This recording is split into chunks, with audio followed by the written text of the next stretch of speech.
Nagsamang abay sa kasal itong sina Catherine Bernardo at itong si Daniel Padilla. Makikita nga na nagkita sila dito sa kasal ng kanilang kaibigan na si Ria Ataide. Napakaganda naman itong si Catherine Bernardo at bagay na bagay sa kanya ang kanyang green gown na napili. Talaga namang lumutang ang ganda nitong si Catherine Bernardo sa kanyang suot-suot na napakagandang green gown.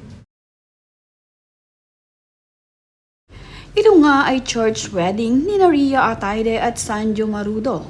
Matapos nga ang isang taon ay muling nagpakasal sa simbahan itong si Ria at Sanjo. At sa pagkakataong ngang ito ay naging abay nila ang kanilang matatalik na kaibigan kagaya na nga lamang nitong si Catherine Bernardo at nitong si Daniel Padilla.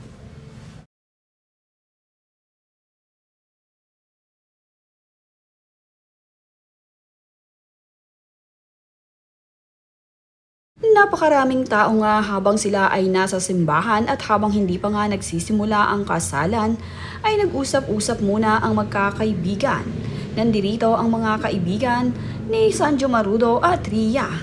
Kitang-kita rin na magkakasama nga dito sa reception itong sina Coco Martin, Arjo Ataide, Kayla Estrada at ang marami pang celebrities na kabilang sa mga naging abay at bisita ng bagong kasal na sina Ria at Sanjo.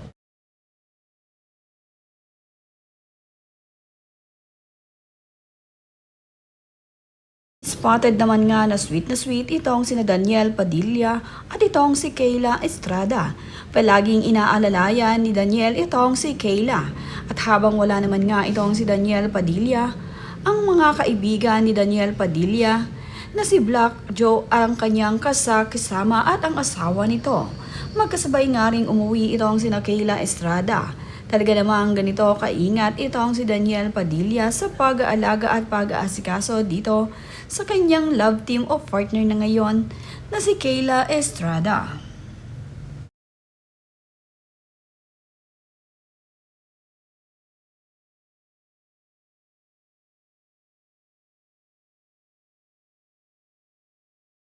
Ang mag-asawang Angelica Panganiban at Greg Homan ay present din sa kasal ng kanilang kaibigan na si Sanjo Marudo at Ria. Kasama din nila ang kanilang anak na si Amila na nakasuot ng gown na tila nga ba naging abay nga rin dito sa kasal ni Ria at Sanjo.